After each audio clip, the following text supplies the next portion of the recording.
मैं अंकिता प्रिया आप लोगों का फिर से एक बार स्वागत करती हूँ the Bihar teacher history makers मेरा मोबाइल मेरी शिक्षा के मंच पे। Today's we are going to study about neural tissue या तंत्रिका उत्तक। ठीक है, तंत्रिका उत्तक क्या है? यह इसका मुख्य कार्य क्या होता है? तंत्रिका उत्तक का मुख्य कार्य होता है संवेदनाओं को शरीर के एक भाग से दूसरे भाग तक भेजना। जैसे अगर हमारे पैर में चोट लगता है तो इसकी सूचना हमारे दिमाग को पहुंचती है। तो कैसे पहुंचती है? तो इसी न्यूरल टिश्यू या तंत्रिका उत्तक के द्वारा यह सूचना पहुंचती है। ऐसे हम लोग देखते हैं कि तंत्रिका उत्तक कैसे बना होता है। जैसा कि हम लोग जानते हैं कि उत्तक क्या है?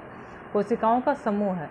तो ये जो हम आप लोग देख रहे हैं कि मैंने एक फिगर ड्रॉ किया है, ये यहाँ से यहाँ तक एक न्यूरॉन सेल का है। ठीक है, और एक न्यूरॉन सेल दूसरे न्यूरॉन सेल से यहाँ से जुड़ता है। इसी तरह से ये पूरा ग्रुप बनता है और तंत्रिका उत्तक का निर्माण होता है न्यूरॉन सेल से, तंत्रिका कोशिका से। ठीक है, इसीलिए तंत्रिका कोशिका को तंत्रिका उत्तक का इकाई भी बोला जाता है, क्योंकि ये बहुत सारे ऐसे ऐसे जुड़ता जाता है और उत्तक का निर्माण करता है और इसी के द्वारा सूचनाओं का आदान प्रदान होता है। इसमें डेंड्राइट्स जो होता है, इसे डेंड्राइट्स बोला जाता है। ये जो मेन पार्ट होता है, मेन ब्रांच, मेन शाखा जो होता है, उससे ये आगे जा करके शाखित हो जाता है। तो यहाँ ये डेंड्रॉन कहलाता है। आगे जब शाखित हो जाता है तो ये डेंड्राइट्स कहलाता है। ठीक है, इसमें एक न्यूक्लियस होता है। ठीक है, ये डेंड्रॉन है, डेंड्राइट्स है, यहाँ डेंड्रॉन बोलते हैं इसको। आगे जाके शाखित होता है तो डेंड्राइट्स कहलाता है। ये वाला पार्ट साइटोन कहलाता है। ये एक्सॉन आपका हो गया। ठीक है, किसी भी न्यूरॉन जो सेल होता है, तंत्रिका कोशिका होता है, उसमें मुख्य 3 भाग होता है। ठीक है, एक साइटोन जो आपका ये मेन पार्ट हो गया, दूसरा एक्सॉन ये वाला पार्ट हो गया आपका, और तीसरा डेंड्राइट्स। ये मुख्य पार्ट होते हैं। 3 भागों में बांटा जाता है न्यूरॉन कोशिका को। कौन कौन सा?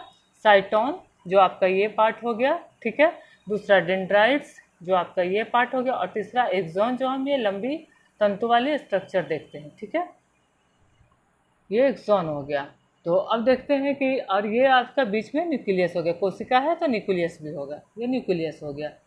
तो ये मुख्य पार्ट हो गया। अब क्या है कि ये हम लोग देखते हैं इसमें कि एक जो होता है न्यूरॉन सेल, ये एक का एंड और दूसरे का स्टार्टिंग जुड़ा हुआ है डेंड्राइट्स से। तो ये जहाँ जुड़ता है, इस जॉइंट को हम लोग सिनेप्स बोलते हैं। एक न्यूरॉन सेल दूसरे न्यूरॉन सेल से जहाँ जुड़ता है उसे क्या कहते हैं? सिनेप्स कहते हैं। जुड़ता कैसे? डेंड्राइट्स द्वारा। एक का एंड, एक्सॉन का जो एंड होता है वो, और दूसरे का डेंड्राइट्स का स्टार्टिंग, ये जुड़ता है और यहाँ सिनेप्स का निर्माण करता है। ठीक है, और अब है कि सूचनाओं और संवेदनाओं का ग्रहण कैसे होता है। तो ये डेंड्राइट्स जो हम लोग देख रहे हैं, इसे हम लोग ऐसे याद रख सकते हैं, DCA।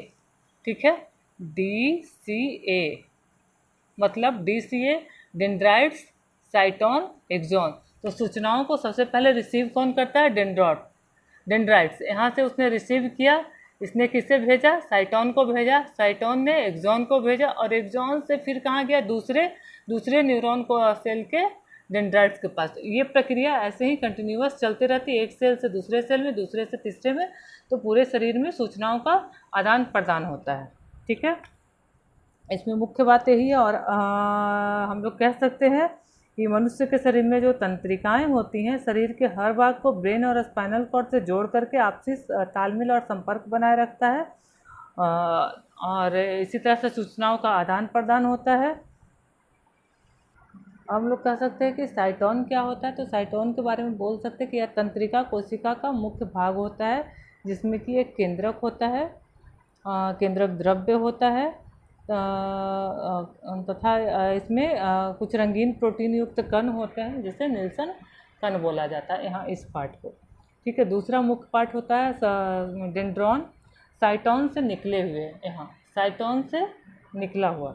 ठीक है, साइटोन से निकले हुए तंतु जो एक से अधिक होते हैं डेंड्रॉन कहलाते हैं, और डेंड्रॉन शाखित होकर के डेंड्राइट्स का निर्माण करते हैं। तीसरा मुख्य पार्ट हो गया साइटोन, जो ये एक्सॉन, जो साइटोन से शुरू होकर एक बहुत ही पतला एवं लंबा तंतुवत संरचना होता है, तथा यह संदेशवाहक का कार्य करता है एक न्यूरॉन से दूसरे न्यूरॉन में। ठीक है, एक न्यूरॉन से दूसरे न्यूरॉन में कौन? एक्सॉन करता है, संदेशवाहक का कार्य करता है। और पूरी सूचनाओं को रिसीव कौन करता है? डेंड्रॉन, और उसके बाद साइटोन में जाता है, साइटोन से एक्सॉन में जाता है। यही मुख्य प्रक्रिया है। और यही इसका मुख्य, इसको याद रखिए, DCA।